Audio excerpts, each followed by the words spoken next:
एक दिन पहले मेरी बेटी गुड़िया ने फ़ोन किया था। मम्मा, जाने क्यों पिछले कुछ दिनों से आपकी बहुत याद आ रही है।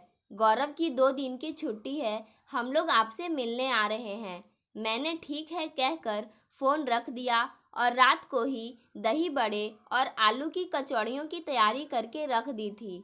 मेरी बेटी गुड़िया, दामाद गौरव और दोनों नातिने अनु तनु सुबह की ट्रेन से आ रहे थे। पर सुबह सुबह ही टेलीविज़न पर समाचार आया कि जिस ट्रेन से वे लोग आ रहे थे वह दुर्घटनाग्रस्त हो गई। यह खबर सुनते ही मैं गस खाकर गिर पड़ी और पूरा परिवार सकते में था। पति, बेटा और बहू सब अपने दुखों पर नियंत्रण रखकर मुझे संभाल रहे थे। मैं रह रहकर अपनी चेतना खो बैठती थी। चेतना जागृत होने पर यह क्रूर सच्चाई मेरे सामने थी कि मेरी गुड़िया अपनी अबोध अनु तनु और पति गौरव को छोड़कर इस संसार से जा चुकी थी। समझाने वाले मुझे समझाते रहे, पर मैं यह मानने को तैयार ही नहीं थी कि मेरी गुड़िया अब हमारे बीच नहीं है, और इसे स्वीकारने में मुझे वर्षों लग गए थे। गौरव की आंखों में कैसा अजीब सा सूनापन उभर आया था, और वह दोनों नन्ही कलियां इतनी नादान थी कि उन्हें इसका एहसास तक नहीं था कि कुदरत ने उनके साथ कितना क्रूर खेल खेला है। उनकी आंखें अपनी माँ को ढूंढते ढूंढते थक गई। आखिर में उनके मन में धीरे धीरे माँ की छवि धुंधली पड़ते पड़ते लुप्त सी हो गई, और उन्होंने माँ के बिना जीना सीख लिया।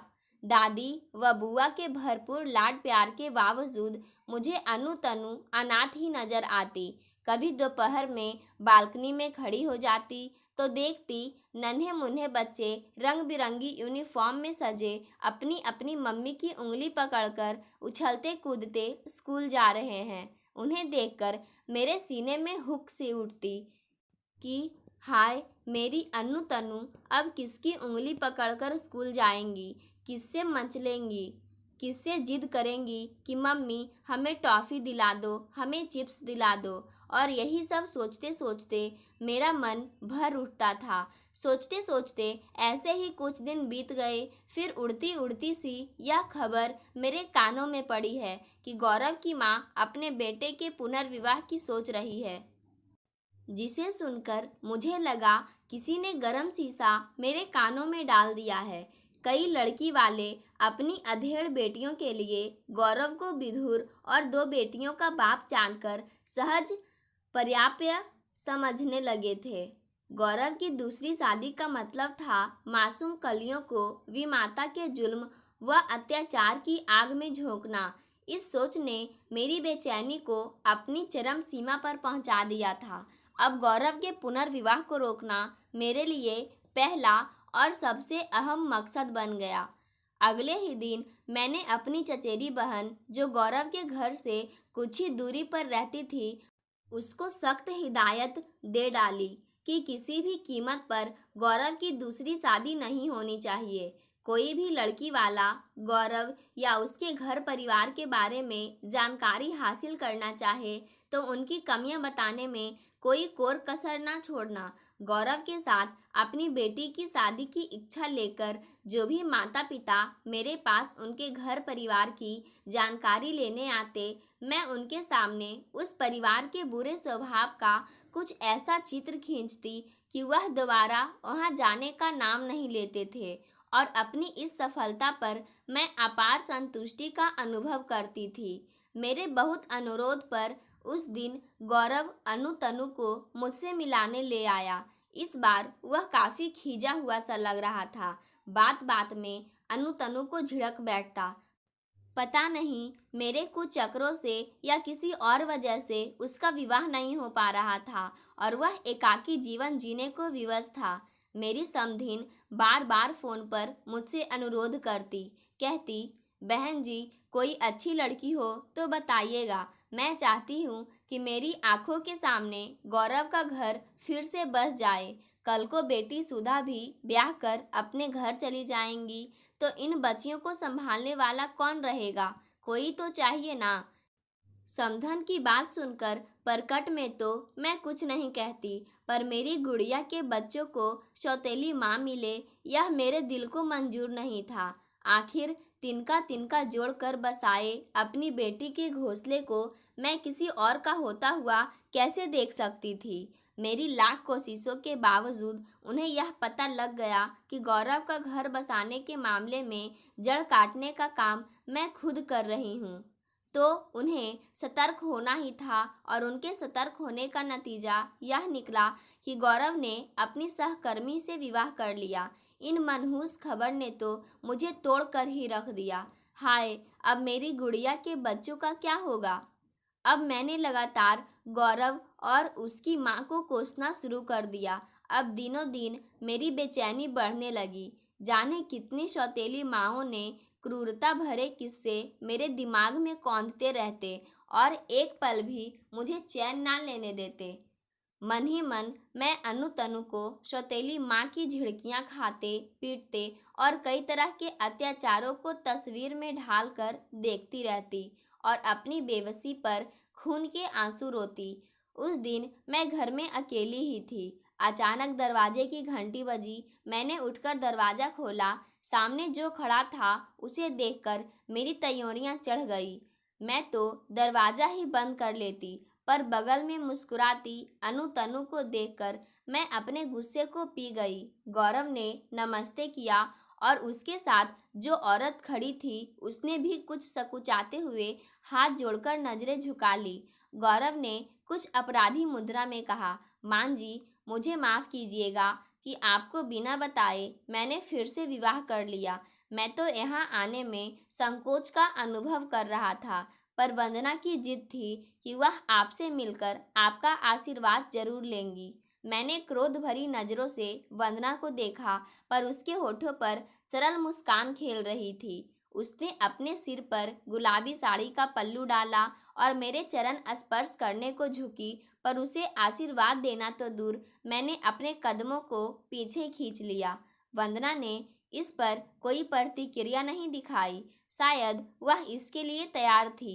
बहुत दिनों बाद अनु तनु को अनायास ही अपने पास पाकर अपनी ममता लुटाने का जो अवसर आज मुझे मिला था, उसे मैं किसी कीमत पर खोना नहीं चाहती थी।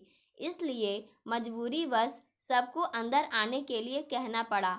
गौरव तो बिना कहे ही सोफे पर बैठ गया और अपने माथे पर उभर आए पसीने को रुमाल से जज्ब करते हुए कहीं खो सा गया। अनु तनु ने खुद को टेलीविज़न देखने में व्यस्त कर लिया, पर वंदना थोड़ी देर ठिठकी सी खड़ी रही। फिर स्वयं रसोई में जाकर सबके लिए पानी ले आई। उसने सबसे पहले पानी के लिए मुझसे पूछा, पर मैंने बड़ी रुखाई से मना कर दिया।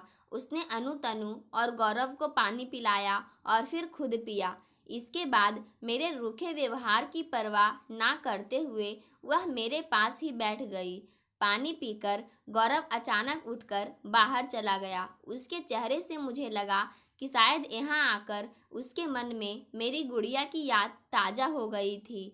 पर अब क्या फ़ायदा। मेरी गुड़िया से यदि वह इतना ही प्यार करता तो उसका स्थान किसी और को क्यों देता, और उस पर से मुझसे मिलाने के बहाने मेरे जख्मों पर नमक छिड़कने के लिए उसे यहाँ ले आया है। मेरी सोच की लकीरें मेरे चेहरे पर शायद उभर आई थी। तभी वंदना उन लकीरों को पढ़कर अपराध बोध से पीड़ित हो उठी। अगले ही पल वंदना ने अपने चेहरे से अपराध भाव को उतार फेंका और सहज होकर पूछने लगी, माँ जी, आपकी तबीयत ठीक नहीं है शायद, मैं अभी चाय बनाकर लाती हूँ। गौरव बाहर से अपने को सहज कर वापस आ गया। अनु तनु दौड़ती हुई गौरव की गोद में चढ़ गई।